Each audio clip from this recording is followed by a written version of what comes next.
चौपाल देखने वाला सबला दर्शकाने राम राम सा। भाई आपनो जो शरीर है बिने स्वस्थ रखना बहुत ज़्यादा ज़रूरी है और शरीर का सभी अंग सही तरीके से काम करे बी के लिए आपने खान पीन को ध्यान रखना पड़े है, अपनी दिनचर्या को ध्यान रखना पड़े है, आपनो कितनो कितनो व्यायाम करना है, के चीज की मात्रा में खानी है भी सब चीज़ा को ध्यान रखना पड़े है। आपने शरीर में इतना सारा अंग है भी हर चीज़ के लिए हर अंग के लिए अलग अलग चीज़ा की रिक्वायरमेंट हो सके है। तो आप बात करा हाँ गुर्दा की कि गुर्दा अपना शरीर के लिए एक अभिन्न अंग भी है और बहुत ज़्यादा ज़रूरी भी है। बी की देखभाल आपा किया करा क्योंकि अगर गुर्दा में थोड़ी सी भी परेशानी आ गई तो आपनो पूरा शरीर हिल जावे है, पूरा शरीर में थोड़ी थोड़ी परेशानी आ जावे है, कभी आपने शरीर में सूजन भी आ सके है, पेशाब की परेशानी हो सके है। तो भाई इलिए ही आज की चौपाल लेकर आया है गुर्दा संबंधी परेशानी कारण व निवारण को ऊपर और चर्चा करने के लिए पधारे हैं डॉक्टर राकेश शर्मा जी जो कि गुर्दा एवं मूत्र रोग विशेषज्ञ है। डॉक्टर साहब ठाकुर बहुत बहुत स्वागत करा है चौपाल में। चौपाल के सभी दर्शकों को मेरा भी राम राम नमस्कार। डॉक्टर साहब जी आज आप चर्चा कर रहे हैं गुर्दा का बारे में जो आपने शरीर के लिए बहुत ज़्यादा ज़रूरी है। था से आज सबसे पहले आज जानना चाहा कि भाई गुर्दो आपने शरीर में के काम करे है। गुर्दा अपने शरीर का बहुत इम्पोर्टेंट अंग है। ये अपने शरीर के जो भी अवशिष्ट पदार्थ होते हैं अपने शरीर की मेटाबॉलिज्म जो होती है जिसमें प्रोटीन की जो मेटाबॉलिज्म होती है उसके बाद जो अवशिष्ट पदार्थ बनते हैं जैसे यूरिया क्रेटिनिन इनको बाहर निकालने का काम गुर्दा करता है। अपने शरीर के जितने खनिज लवण हैं मिनरल्स हैं उनकी मेटाबॉलिज्म उनका पूरा बैलेंस रखने का काम गुर्दा करता है। अपने शरीर के अंदर वाटर बैलेंस इवन खून बनाने का काम के लिए जो बहुत इंपॉर्टेंट इरिथ्रोपोइटिन करके एक हार्मोन होता है उसका भी जो प्रोडक्शन है वो गुर्दे के अंदर होता है। तो गुर्दा अपने शरीर का बहुत महत्वपूर्ण अंग है। तो डॉक्टर साहब जी कि गाड़ी में इंजन सबसे ज़्यादा ज़रूरी हो सके तो आप यूँ कह सका कि गुर्दों भी अपने शरीर में एक तरह से इंजन ही है जो भी खराब चीज़ें हैं शरीर से बाहर निकाले है और जो अच्छी अच्छी चीज़ें हैं शरीर के लिए इकट्ठी कर रखे हैं। बिल्कुल सही कह रहे हैं आप। ये अपने शरीर रूपी जो इंजन है उसका एक बहुत महत्वपूर्ण भाग है।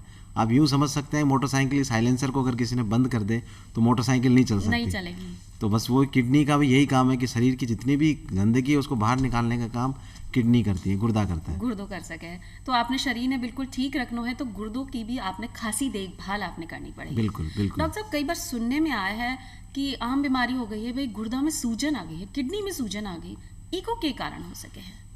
बेसिकली अपने शरीर में दो गुर्दे होते हैं। गुर्दों से नली निकल के जिसको यूरेटर बोलते हैं वो पेशाब की थैली यानी ब्लैडर में जाती है और वहाँ से फिर बाहर निकलती है। उसके रास्ते में अगर कहीं भी कोई रुकावट आ गई तो उसमें गुर्दे में बैक प्रेशर चेंजेस से यानी कि आगे दबाव पड़ रहा है तो पीछे फुलावट आ जाएगी। या आप यूँ समझ सकते हैं कि एक मोटर चल रही है उसके आगे का पाइप अगर ब्लॉक हो गया तो क्या होगा, वो मोटर फूलने लग जाएगी और जलने लग जाएगी, वो खराब हो जाएगी। तो सूजन का मतलब इसको बोलते हैं हमारी भाषा में हाइड्रोनेफ्रोसिस। वो नीचे से लेकर के ऊपर तक कहीं भी रुकावट हो जैसे पथरी की वजह से हो सकती है, कोई गांठ की वजह से हो सकती है। जैसे मैं अगर उदाहरण दूं जैसे बच्चों में आगे की चमड़ी ब्लॉक कर देती है जिसको फाइमोसिस बोलते हैं, उसके लिए उस चमड़ी को हटाने का ऑपरेशन करते हैं। तो अगर वहाँ से ब्लॉकेज हो गई, अंदर जो मूत्र नलिका होती है उसमें कोई पथरी फंस गई या उसके अंदर मांस बढ़ गया, जैसे बुजुर्ग लोगों में प्रोस्टेट की समस्या होती है उसमें प्रोस्टेट की वजह से दबाव बन जाता है और वो गुर्दों में सूजन आ जाती है। फिर ऐसे पेशाब की थैली में अगर कोई पथरी आ गई जो उसको पेशाब को रोक देती है यानी उसके बहाव को रोक देती है तो सूजन आ जाएगी। या किसी भी कारण से अगर गुर्दे का फ्लो रुकता है, बहाव रुकता है तो गुर्दे में सूजन आना शुरू हो जाती है। ये अपने आप में एक बहुत इंपॉर्टेंट सिम्टम है कि अपन को तुरंत डॉक्टरी सलाह चिकित्सा सलाह की आवश्यकता पड़ सके है कि भाई आपने जो भी बहाव को एरियो है जी आप बात कर सका है कोई नली है बी में अगर पानी जम गयो है तो धीरे धीरे काई जम जाएगी और वो खराब हो जाएगा। यहाँ ही आपने गुर्दा भी है अगर सही तरीके से काम कर रहे हैं आपने सही तरीके से सही समय पर सही मात्रा में पेशाब भी आ रहे हो तो अपना गुर्दा सही है। लेकिन अगर थोड़ी सी भी आपने परेशानी हो तो लापरवाही नहीं करनी चाहिए और डॉक्टर साहब ने जरूर दिखाना चाहिए। डॉक्टर साहब गुर्दा में संक्रमण का कारण के हो सके हैं? किडनी इन्फेक्शन यानी कि गुर्दों में संक्रमण के वैसे तो बहुत सारे कारण हैं लेकिन महिलाओं में ये थोड़ा संक्रमण ज़्यादा पाया जाता है। उसका कारण होता है कि महिलाओं की जो मूत्र नलिका होती है वो छोटी होती है, वो 4 सेंटीमीटर की होती है। तो बाहर से जो इन्फेक्शन जो बॉडी के बाहर से जो यूरिनरी ट्रैक्ट इन्फेक्शन होते हैं जिसको यूटीआई बोलते हैं वो महिलाओं में संक्रमण की संभावना बहुत ज़्यादा रहती है। इसका ज़्यादातर अगर अपन कोई उसमें ऑब्स्ट्रक्शन हो गया, रुकावट हो गई हो, कोई पथरी फंस गई हो या उसमें मांस बढ़ गया हो, कभी कभी अपन जैसे टॉयलेट्स यूज़ करते हैं वो प्रॉपर क्लीनिंग नहीं होती है तो उससे भी महिलाओं में संक्रमण की संभावना ज़्यादा रहती है। कई बार जो इंटरकोर्स करने के बाद में भी ये इन्फेक्शन की दर ज़्यादा हो जाती है। वो इन्फेक्शन स्प्रेड होकर के गुर्दों तक भी पहुंच सकता है। दूसरी बात, कुछ फैक्टर्स होते हैं, जैसे अगर पेशेंट को मधुमेह है यानी डायबिटीज़ है, उसमें इन्फेक्शन की रेट बहुत ज़्यादा रहती है। दूसरी बीमारियां होती हैं जैसे कैंसर है या किसी इम्यूनिटी की वजह से वीक है, तो उसमें गुर्दों में संक्रमण होने की संभावना बहुत ज़्यादा रहती है। और ये संभावना जब और भी ज़्यादा बढ़ जाती है जब उसमें जब जैसे आपने पूछा कि गुर्दों में सूजन, तो गुर्दों में सूजन है, इसका मतलब जैसे आप सोचो कि अगर कोई बहता पानी है और एक तालाब, रुका हुआ तालाब है, अगर रुका हुआ पानी होगा तो उसमें बैक्टीरिया फल्मिनेंट होंगे, ग्रोथ होगी, संक्रमण ज़्यादा बढ़ेगा। तो कहीं भी अगर रुकावट, अगर गुर्दे के फ्लो में, गुर्दा यूरिन बना रहा है, गुर्दा एक मोटर है, वो जो यूरिन बनाता है, उस यूरिन में अवशिष्ट पदार्थ है और कुछ पानी है, तो उस फ्लो में अगर कहीं रुकावट आई तो वो संक्रमण अंदर गुर्दे में फैलेगा ही। और उसके साथ में अगर डायबिटीज़ है, दूसरी बीमारियां हैं, तो बॉडी की इम्यूनिटी पावर वीक है, तो वो संक्रमण बहुत जल्दी शरीर में फैलेगा, में पड़ सके है। तो यूं कह सका कि भाई साफ सफाई को भी आपने पूरा ध्यान रखना है कि जहाँ कि अभी डॉक्टर साहब ने बताया कि भाई आपने गुप्तांग की भी सफाई आपने सही समय पर सही तरीका से करनी चाहिए, क्योंकि ज़्यादा मतलब महिलाओं में जो संक्रमण का कारण है वो आ ही हो सके कि अगर साफ सफाई नहीं है तो संक्रमण फैल कर आपका गुर्दा तक भी जा सके। डॉक्टर साहब, कई आप यूँ मान सका कि महिलाओं में ज़्यादा गुर्दा की परेशानी हो गए पुरुषों के बदल? नहीं, ऐसा नहीं, ये लगभग समान ही रहती है, क्योंकि पुरुष का अपना अलग बीमारियां हैं, महिलाओं में हाँ संक्रमण की दर महिलाओं में थोड़ी ज़्यादा होती है, कारण कि उनका जो यूरिनरी ट्रैक्ट इन्फेक्शन है, उनकी जो मूत्र नलिका वो छोटी होती है, तो बाहर से इन्फेक्शन आने की संभावना ज़्यादा रहती है। लेकिन गुर्दे की जो समस्याएं हैं वो पुरुषों में भी उतनी ज़्यादा रहती है, कारण कि जैसे मैं अगर पथरी का एग्जांपल दूं, पुरुष लोग बाहर काम करते हैं, खेतों में ज़्यादा काम करते हैं, आउटस्टैंडिंग में ज़्यादा काम करते हैं, तो पसीने के द्वारा पानी ज़्यादा बाहर निकलता है, गुर्दों को पानी बाहर निकालने के लिए कम मिलता है, तो उनका यूरिन थोड़ा गाढ़ा हो जाता है, तो पथरी बनने की संभावनाएं पुरुषों में ज़्यादा रहती है महिलाओं की बनिस्बत। इसी तरह से पुरुष लोग हैं वो स्मोकिंग ज़्यादा करते हैं, बीड़ी तंबाकू बीट ज़्यादा लेते हैं, तो तंबाकू की वजह से होने वाले कैंसर की संभावनाएं पुरुषों में ज़्यादा रहती हैं। तो समस्याएं तो पुरुषों और महिलाओं में दोनों में ही रहती हैं, बराबर लेकिन भी को तरीकों अलग हो सके हैं और भी को कारण भी अलग हो सके। डॉक्टर साहब, अपन बार बार बात करें पथरी की, जो कि गुर्दा की सबसे ज़्यादा परेशानी वाली बात है कि अगर गुर्दा में पथरी हो गई तो आपने बहुत ज़्यादा दर्द भी हो सके है, कहीं आपने पेशाब में रुकावट भी आ सके है। तो आपसे आई जानना चाहा कि भाई अगर गुर्दा में पथरी होवे है तो भी को कारण क्या हो सके है? गुर्दे में पथरी कारण तो अपन को ढूंढना ही चाहिए।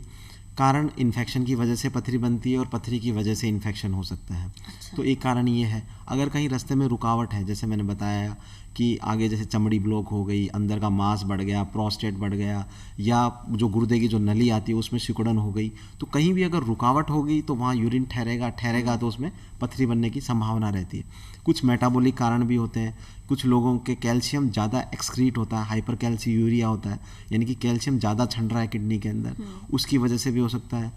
फिर कुछ लोग पानी कम पीते हैं, पानी कम पिएंगे तो किडनी को अवशिष्ट पदार्थ निकालने के लिए जो एक माध्यम होता है वो कम बनता है। आप ऐसे समझ सकते हैं जैसे फिटकरी बनती है। फिटकरी कैसे बनती है कि एक गाढ़ा चीनी का घोल होता है और वो एक धागे के ऊपर धीरे धीरे वहाँ जमना शुरू हो जाता है। गुर्दे में पथरी भी लगभग इसी तरह सैचुरेशन, हाइपर से सुपर सैचुरेशन मेथड से बनती है कि उसमें कोई इन्फेक्शन की वजह से कुछ छोटा सा नीडस यानी कुछ भाग बना और उसके चारों तरफ कैल्शियम ऑक्जेलेट या मैग्नीशियम या इस तरह के जो लवण है वो धीरे धीरे उसमें जमना शुरू कर दिया है। तो इस तरह से कारण, ये जो पानी कम पीना, खान पान का ध्यान नहीं रखना, ये एक बहुत इंपॉर्टेंट कारण है।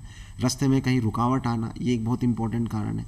या कई बार कुछ कैंसरस ग्रोथ बन जाती है, उसके ऊपर भी पथरी का, अगर मार्ग में अवरोधक आएंगे फ्लो के, तो वहाँ भी पथरी बनने की संभावना ज़्यादा रहती है। डॉक्टर साहब, संभावना तो आपने पता चल गई, कारण पता चल गया कि अगर आप पानी कम पीवा या खानों समय पर नहीं खावा, या आपने शरीर की ऐसी कोई प्रतिक्रिया है जिससे कि आपने कैल्शियम इकट्ठे हो रहे हैं, मैग्नीशियम इकट्ठे हो रहे हैं, तो आप में पथरी हो सके है। लेकिन डॉक्टर साहब, इन्हें रोकवा के लिए आप क्या कर सका? हाँ, क्या आपने खान पीन में रखा कि के सावधानी बरता कि भाई इतना आपने खानो है और इस तरीका से खानो है? पथरी बनने से रोकना बहुत इम्पोर्टेंट है। अगर पथरी बन जाती है और वो रास्ते को रोक रही है तो उसको निकलवाना पड़ेगा। लेकिन अगर पथरी अभी छोटी में है, साइज़ में छोटी है और अभी मतलब नहीं बनी है, उसको रोकना है, तो उसके लिए डाइटरी फैक्टर्स बहुत इंपॉर्टेंट है। उसमें अगर सबसे ज़्यादा क्रेडिट अगर जाता है वो जाता है पानी को। आप पानी, एक अच्छी क्वालिटी का पानी पी रहे हैं और वो इतनी सफिशिएंट मात्रा में पी रहे हैं। अब इसके लिए भी एक प्रश्न हो सकता है कि अपन कितना पानी पिए कि वो अपने शरीर के लिए सही हो। भाई एक जो खेत में काम कर रहा है मजदूर है, उसको पानी और एक जो घर के अंदर रह रहा है उसका पानी की मात्रा दोनों की अलग अलग होगी। वो उसका पसीने के द्वारा निकल रहा है और वो उसका पसीना इतना निकल नहीं रहा, तो उसकी दोनों की जो आवश्यकताएं हैं वो अलग अलग हैं। वो हमें कैसे पता लगे? उसका एक छोटा सा एक अपन इसको ऐसे समझ सकते हैं कि गुर्दे को नॉर्मली इतना पानी चाहिए कि वो 2.5 लीटर यूरिन बना सके, यानी कि वो 2500 ml यूरिन 24 घंटे के अंदर वो अगर बना रहा है तो अपना गुर्दा बिल्कुल फर्स्ट क्लास है। पथरी बनने की संभावनाएं बहुत नगण्य है। अब ये कैसे पता चले कि 2500 ml पेशाब करना है? यही मैं आपसे पूछना चाह रही डॉक्टर साहब, आपने बता तो दी हाँ, मात्रा, अब लेकिन इसके लिए क्या होता है कि हमें जनरली 150 ml पे हल्की सी इच्छा होती है और 300 ml पे एक अच्छी इच्छा हो जाती है कि पेशाब करके आना है।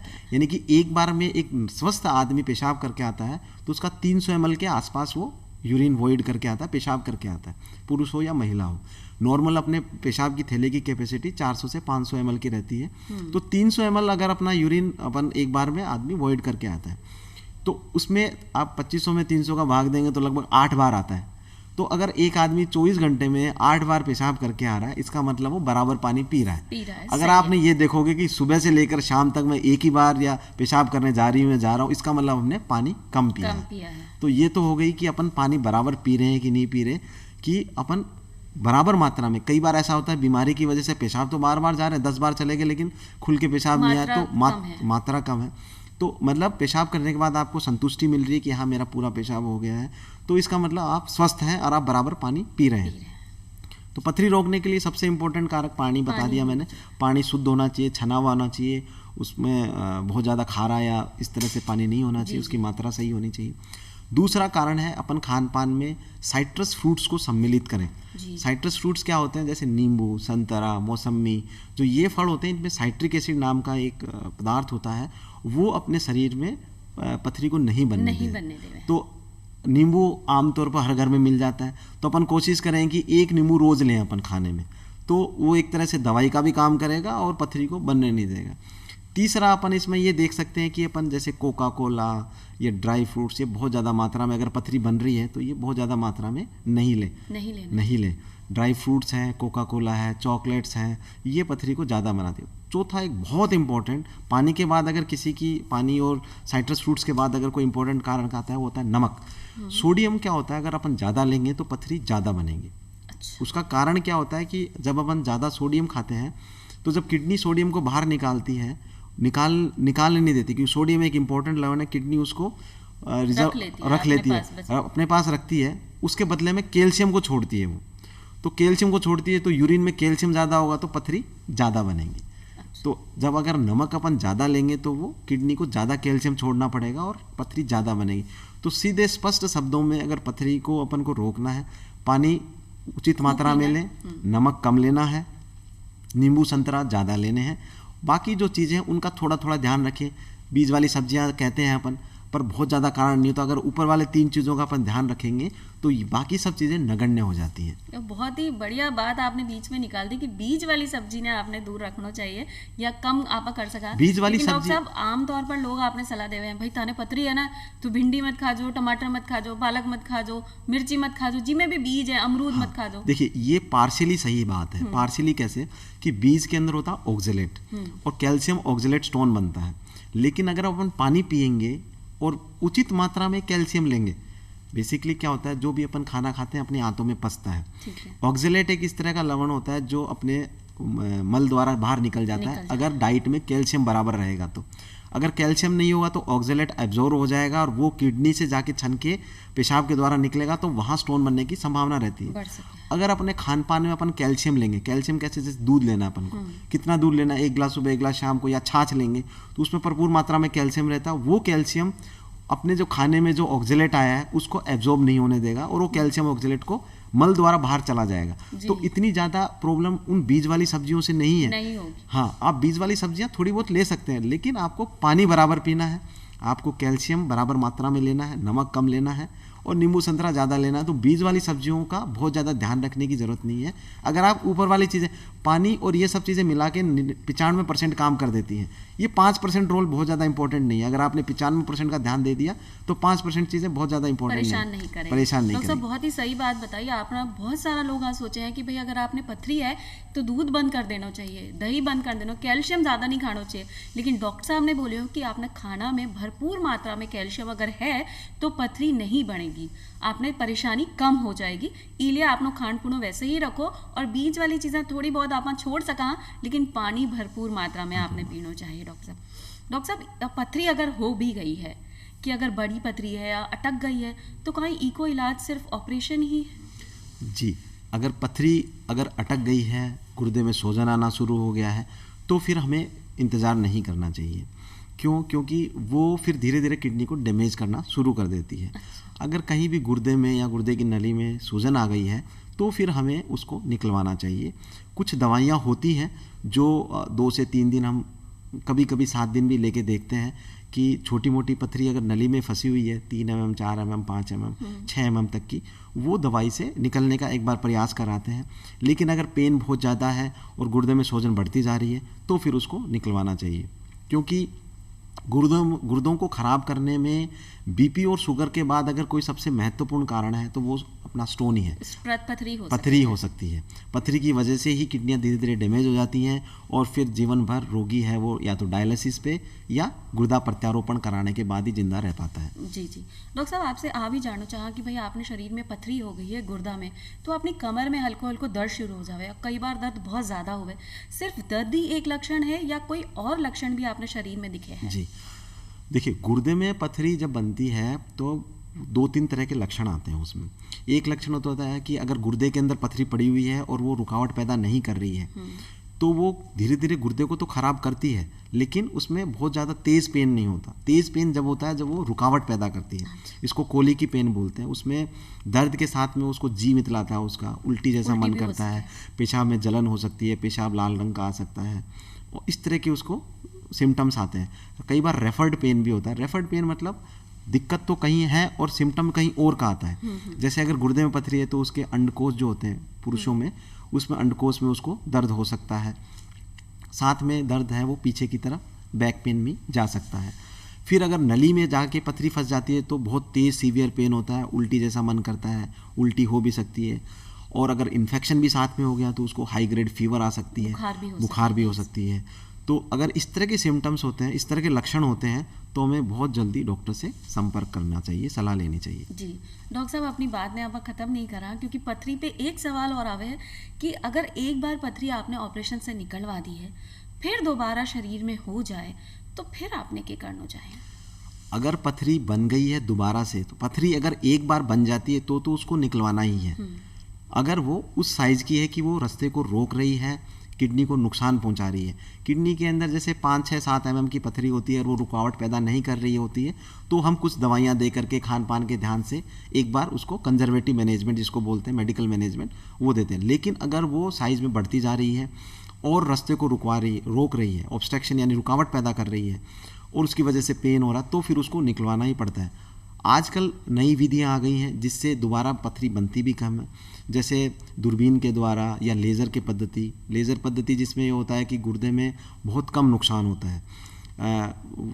पेशाब के रास्ते से ही दूरबीन द्वारा उस लेज़र से उस पथरी को पूरा बिल्कुल उसको मिट्टी जैसा डस्ट बना देते हैं और पेशाब के रास्ते से ही निकल जाती है। जी। बाहर से देखने से पता ही नहीं चलता कि इसका ऑपरेशन भी हुआ है। तो अगर पथरी बन गई है और वो किडनी को ख़राब कर रही है और दर्द है तो उसको निकलवाना ही पड़ेगा। हाँ, उसको अपन भविष्य में खान पान के द्वारा या मेडिसिन के द्वारा हम उसको रोक सकते हैं बनने से। लेकिन अगर एक बार बन जाती है और वो किडनी को ख़राब कर रही है तो फिर अपन को उसको निकलवाना ही चाहिए। डॉक्टर साहब, कहीं बार बार ऑपरेशन कराना सही है, परेशानी नहीं हो भी में? देखिए, ऑपरेशन की परेशानी तो अपनी है ही, लेकिन अगर नहीं निकलवाएंगे और किडनी डैमेज हो जाती है तो वो बहुत ज़्यादा परेशानी हो सकती है। एक सवाल और आ रहा है कि भाई लोग कह रहे हैं कि भाई अगर दूरबीन से आप पथरी निकलवावा तो पथरी दोबारा हो जाए, लेकिन अगर चीर फाड़ करके आप ऑपरेशन से निकलवावा तो फिर पथरी दोबारा नहीं हुआ। ई में कहीं भी नहीं, ये बहुत बड़ा मिथ है।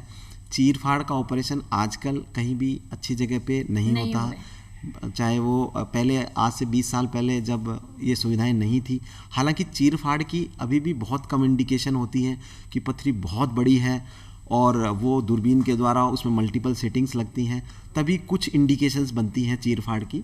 बाकी तो दूरबीन के द्वारा आजकल नई विधियां आ गई जिसके द्वारा हम पूरी पथरी को निकाल सकते हैं। और चीर फाड़ में अगर आप खुद सोचिए, गुर्दे में अगर चीरा लग रहा है तो उसमें नुकसान पहुंचना स्वाभाविक ही है, और दूरबीन के द्वारा गुर्दे को नुकसान भी कम होता है। गुर्दा एक छोटी छोटी कोशिकाओं से मिलकर बना होता है जिसको नेफ्रॉन्स बोलते हैं, तो अगर चीरा लगेगा तो वो नेफ्रॉन्स भी लॉस होंगे। तो किसी भी अच्छी जगह पे दूरबीन के द्वारा ही ऑपरेशन या लेज़र के द्वारा ही ऑपरेशन होता है। चीर फाड़ की बहुत कम इंडिकेशंस होती हैं। ये मानिए कि 1000 ऑपरेशंस में कोई एक ऑपरेशन चीर फाड़ से होता है। चीर फाड़ से हो सके। डॉक्टर साहब, जी हाँ, अभी आपने पहले बताया कि अगर एक आम व्यक्ति दिन में 7-8 बार पेशाब जा रहे हो, भर के पेशाब जा रहे हो, तो बिकी गुर्दा सही है। लेकिन अपना जो बड़ा बुजुर्ग है, बिने रात में बड़ी कई बार परेशानी हो है, कई बार उठ के बार पेशाब जाना पड़े, तो कहीं किडनी सही है या कोई और परेशानी भी इनमें हो सके है? हाँ, देखिए, किडनी तो सही है क्योंकि पेशाब तो बन ही रहा है, परंतु ये कारण होता है ओल्ड एज में ग्रंथि होती है पेशाब के मार्ग में जिसको प्रोस्टेट बोलते हैं, गदूद बोलते हैं। तो प्रोस्टेट की वजह से ये समस्याएं आती हैं बुजुर्गों में, खासकर 50-60 साल के बाद में। अच्छा। उसमें मैंने जैसे बताया, गुर्दों से पेशाब बन के पेशाब की थैली में आता है। पेशाब की थैली से जुड़ी हुई ग्रंथि होती है प्रोस्टेट। ये प्रजनन के समय काम आती है, लेकिन ओल्ड एज में ये बढ़ती जाती है और रुकावट पैदा कर देती है। अच्छा। उसकी वजह से पेशाब पूरा निकल नहीं पाता। इसकी वजह से सिम्टम्स आते हैं कि रात को बार बार पेशाब जाना पड़ता है या दिन में भी बार बार जाना पड़ता है। करने के बाद में संतुष्टि नहीं मिलती, ऐसा लगता है कि पेशाब अभी रह गया है, दोबारा जाना पड़ेगा। जी। और जब करने जाते हैं तो एकदम से नहीं आता, हेजिटेंसी रहती है कि अभी थोड़ी देर और रुकना पड़ता है, फिर पेशाब आता है। पेशाब की धार भी पतली आती है और इसके साथ में अर्जेंसी सिम्टम्स भी आ जाते हैं कि रुका नहीं जाता, फिर तुरंत जाना पड़ता है, नहीं जाए तो कभी कभी निकल भी जाता है। तो इस तरह की ये समस्याएं बुजुर्गों में खास कर रहती है।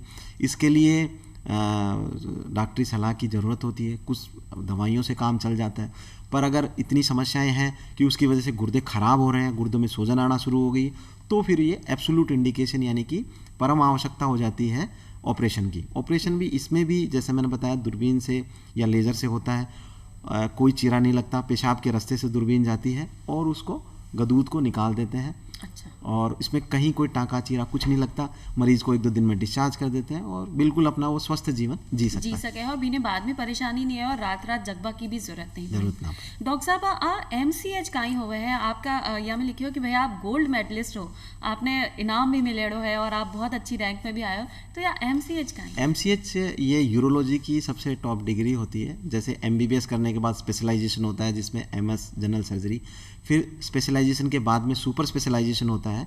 इसमें ये MCH यानी मास्टर इन कायरोलॉजी, ये सुपर स्पेशलिटी डिग्री होती है यूरोलॉजी की। जैसे मैंने बताया मूत्र एवं गुर्दा रोग, मैंने मेरा MCH कैलकाटा से किया और वेस्ट बंगाल से। कैलकाटा में पूरी यूनिवर्सिटी में मैं टॉपर था।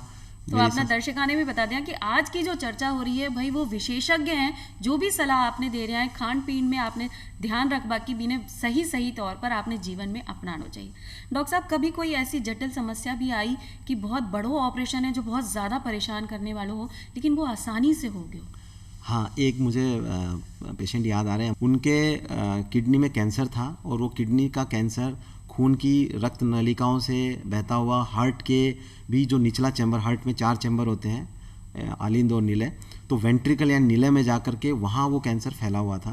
तो कार्डियोथोरेसिक सर्जन और पूरी एक टीम बना करके हमने ये ऑपरेशन किया। पूरे कैंसर को हार्ट से निकाल के, पूरी खून की नसों से निकाल करके वो गुर्दे को निकाला और मरीज़ उस टाइम बिल्कुल स्वस्थ होकर हमने उनको घर भेजा। बहुत चैलेंजिंग ऑपरेशन था, कई जगह वो जाके आए थे। तो इस तरह का विश्व का तीसरा ऑपरेशन था जिसमें इतना बड़ा कैंसर और यहाँ तक निकाला। तो बहुत ही बड़ी उपलब्धि है कि वो ऑपरेशन जो है वो सफल तरीके से हुआ। डॉक्टर साहब, कहीं गुर्दा में भी कैंसर हो सके? जी हाँ, थे बताया कि गुर्दा से होता हुआ ऊपर चलोगे और बटे कैंसर हो, तो कहीं गुर्दा में भी कैंसर की परेशानी हो सके? हाँ, कैंसर गुर्दे में भी हो सकता है। गुर्दे की नली जिसको यूरेटर बोलते हैं उसमें भी हो सकता है। पेशाब की थैली में भी कैंसर हो सकता है और जो यूरेथ्रा होता है उसमें भी कैंसर हो सकता है। और प्रोस्टेट में यानी जो गदूद में बता रहा था उसमें भी कैंसर। तो गुर्दे में कैंसर भी हो सकता है। उसके लक्षणों को कैसे पता चलता है कि पेशाब में अगर ब्लड आ रहा है, खून आ रहा है, खासकर 50 साल की उम्र के बाद, तो वो 90% कैंसर की तरफ ही जाता है। अगर पेशाब में ब्लड आ रहा है, उम्र ज़्यादा है, कम उम्र में पथरी ज़्यादा मुख्य कारण रहती है और ज़्यादा उम्र में कैंसर मुख्य कारण रहता है। तो अगर पेशाब में ब्लड आ रहा है, आपका शरीर है वो कमज़ोर होता जा रहा है, आपको वीकनेस आ रही है, खान पान में मन नहीं लग रहा, तो ये बहुत महत्वपूर्ण लक्षण है कैंसर के। जी, तो डॉक्टर साहब ई के लिए भी आपने पूरा ध्यान रखना चाहिए और लक्षण देखता रहना चाहिए कि भैया आप पेशाब जावा तो आपने परेशानी तो नहीं हो, जलन तो नहीं हो, खून तो नहीं आ रहे हो। अगर ऐसी कोई भी परेशानी है तो डॉक्टर साहब से तुरंत आपने सलाह लेनी चाहिए। डॉक्टर साहब आपने अपना युवक युवती की बात कर ली, बुजुर्गा की बात कर ली, टाबरा की बात रहे कि टाबरा में पेशाब संबंधी यानी गुर्दा से संबंधित कौन कौन सी परेशानी हो सके हैं? बच्चों में जो सबसे ज़्यादा देखने को आती है, उनके आगे की जो चमड़ी होती है वो चिपकी हुई होती है, जिसको फाइमोसिस बोलते हैं हमारी भाषा में। उसकी वजह से गुर्दों पे जोर पड़ता है, जो बहुत ही इजीली क्योरेबल डिजीज़ है, जिसको सुन्नत का ऑपरेशन बोलते हैं। दूसरी समस्या आती है कि उनका जो छिद्र है वो नॉर्मल जगह से ओपन नहीं होता है और नीचे से ओपन होता है, तो वो भी ऑपरेशन से ठीक हो जाता है। खान पान का बच्चों में भी अपन को ध्यान रखना चाहिए क्योंकि बच्चों में भी पथरी बनने की संभावना रहती है, बढ़ सके है। तो खासी बात आप यही बोल सका कि आज की चौपाल में जो चर्चा हुई वह आई हुई है कि भाई खान पीन को पूरा ध्यान रखना है, साफ सफाई को ध्यान रखना है और पानी ज़्यादा से ज़्यादा पीना है अगर आपने गुर्दा ने स्वस्थ रखना है। तो डॉक्टर साहब थे आया और इतनी चोखी जानकारी, विशेषज्ञ के रूप में जानकारी दी के लिए था को बहुत बहुत धन्यवाद देवा। और अब मैं चाला फिर मिलांगा एक नई जानकारी के साथ, तब तक के लिए राम राम सा।